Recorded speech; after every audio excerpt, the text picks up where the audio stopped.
ইটাখলাত 10 দিনীয়া কৰ্মশালা চলি আছে ক্ৰমান্বয়ে আজি পঞ্চমটি দিন আৰু খুব ভালকৈ চলি আছে আৰু আমি যোৱা বছৰ যি গ্ৰিনিজ বুক অফ ৰেকৰ্ডৰ কাৰণে আছিলে ৱৰ্ল্ড ৰেকৰ্ডৰ সেইটোতো আমি অংশগ্ৰহণ কৰিছিলোঁ। আমি এজ এ মাষ্টাৰ ট্ৰেইনাৰ হিচাপে আছিলোঁ জামুগুৰি চেণ্টাৰৰ আৰু ইয়াৰ পৰা বহুতখিনি ল'ৰা ছোৱালী তালৈ গৈছিলে, গুৱাহাটীলৈ গৈছিলে আৰু খুব ভাল লগা এটা অভিজ্ঞতা তথা আমিও বহুতখিনি শিকিবলৈ পাইছোঁ তাৰ পৰা আৰু আমি যিকণ পাৰোঁ সেইকণ শিকাই পেলাই আমি লৈ গৈছিলোঁ ল'ৰা ছোৱালীখিনিক আৰু খুব স্মৰণীয় দিন এটা আমাৰ বাবে গ'ল আৰু এইবছৰৰ বিহুটিও আমাৰ খুব ভালকৈ উলহ মালহেৰে আৰম্ভ হৈছে।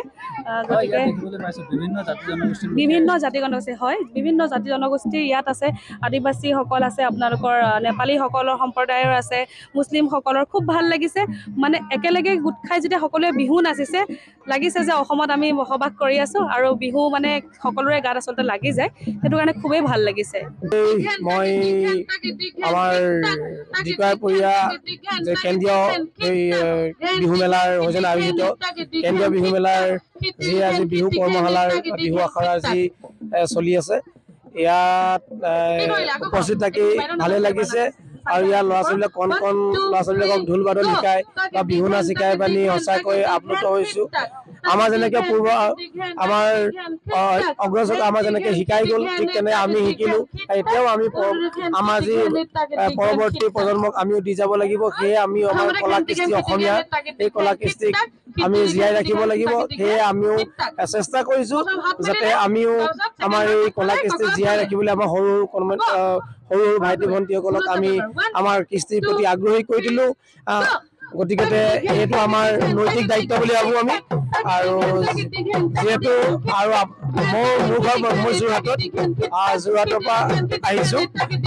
তেওঁলোকৰ 10 দিনীয়া কৰ্মশালাৰ কাৰণে মই গোটেইদিন থাকিব পৰা নাই যদিও যিমানকেইদিন আছোঁ তেওঁলোকৰ মাজত থাকি মেলি তেওঁলোকৰ মই নাটক মই ঢোল বাদন আৰু বিহু নাচৰ প্ৰশিক্ষণ দিবলৈ মই চেষ্টা কৰিছোঁ।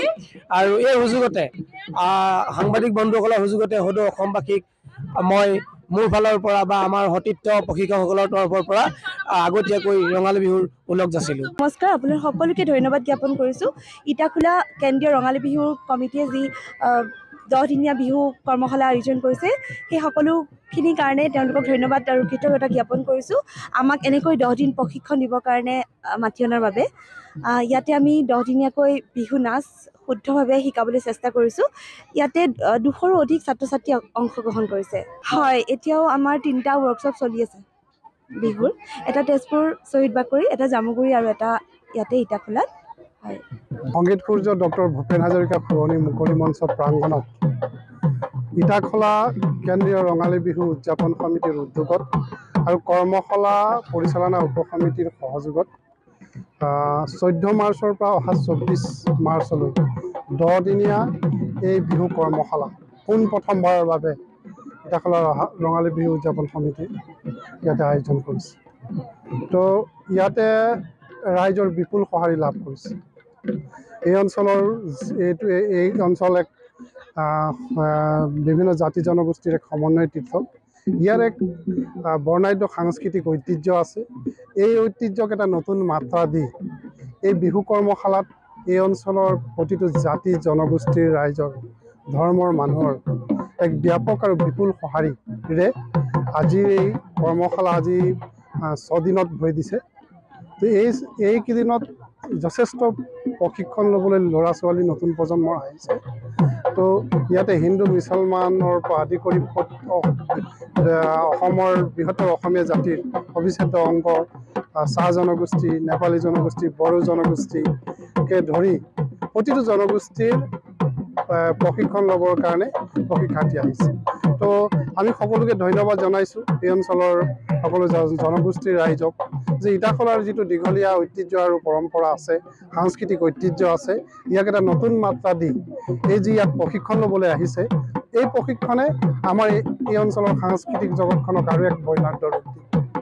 যে ইটাখোলাই যি সাংস্কৃতিক ঐতিহ্যৰ যি ধাৰাবাহিকতা আজি কেইবাটা দশক বহন কৰি আহিছে, আমি ভাবিছোঁ ইয়াত প্ৰশিক্ষণ লোৱাৰ পিছত আমাৰ এই অঞ্চলৰ সাংস্কৃতিক জগতখন অধিক বৰ্ণাঢ্য হ'ব আৰু এটা বিহুক শুদ্ধ ৰূপত ইয়াৰ বিহু নৃত্য, ঢোল বাদন বা বিহুৰ যিটো এটা শুদ্ধ ৰূপৰ প্ৰয়োজন সেই ক্ষেত্ৰত এটা গুৰুত্বপূৰ্ণ ভূমিকা এই কৰ্মশালাই ল'ব। এই কৰ্মশালালৈ অসমৰ 3গৰাকী আমাৰ সুদূৰ যোৰহাটৰ পৰা ঢোলৰ পূজা প্ৰশিক্ষক দেৱজিৎ শইকীয়াই ইয়াত প্ৰশিক্ষণ দি আছে। ইয়াৰ উপৰি আমাৰ বৰ বিহুৱতী সুদূৰ তেজপুৰৰ পৰা নীলাক্ষী বৰুৱা বাইদেৱে প্ৰশিক্ষণ দিছে। আৰু গিনিজ বুক ৱৰ্ল্ড ৰেকৰ্ডৰ যি ওজা প্ৰশিক্ষক তথা বিহুৰাণী মণিকা ডেকা বাইদেৱে ইয়াত প্ৰশিক্ষণ দিছে। তেখেতসকলে যথেষ্টখিনি কথা ইয়াত ল'ৰা ছোৱালীক প্ৰশিক্ষকসকলক শিকাইছে, খুব সহায়ক হ'ব। আমি এই তিনিগৰাকী প্ৰশিক্ষককো ধন্যবাদ জনাইছোঁ যে ইটাখলাৰ নিচিনা তুলনামূলকভাৱে পিছপৰা অঞ্চল এই অঞ্চললৈ আহি এই অঞ্চলৰ বিহুৰ এক সুন্দৰ পৰিৱেশ ৰচনাৰ ক্ষেত্ৰত তেখেতসকলে যি ধৰণৰ সঁহাৰি দিছে আমি প্ৰশিক্ষকসকলকো ধন্যবাদ জনাইছোঁ। আৰু এই অঞ্চলৰ প্ৰতিটো অনুষ্ঠান প্ৰতিষ্ঠান এই অঞ্চলৰ ইটাখলা বালিজুৰি সীমান্তৱৰ্তী প্ৰতিটো অঞ্চলৰ ৰাইজে আমাৰ কেৰাণী পাম ডবাকটা কমলাবাৰী আমাৰ ডিকৰাই চাহ বাগিচা আৰু প্ৰতিটো প্ৰান্তৰে প্ৰশিক্ষণ ল'বলৈ আহিছে। গতিকে আমি সকলোকে ধন্যবাদ জনাইছোঁ। আৰু কি সামৰণি অনুষ্ঠান হ'ব, এই সামৰণি অনুষ্ঠানত আমাৰ কেইবাগৰাকীও অতিথিক আমি আমন্ত্ৰণ জনাম। গতিকে সেই সামৰণি অনুষ্ঠানলৈকেও আমি উদযাপন সমিতিৰ ফালৰ পৰা সকলোকে আমন্ত্ৰণ জনাইছোঁ।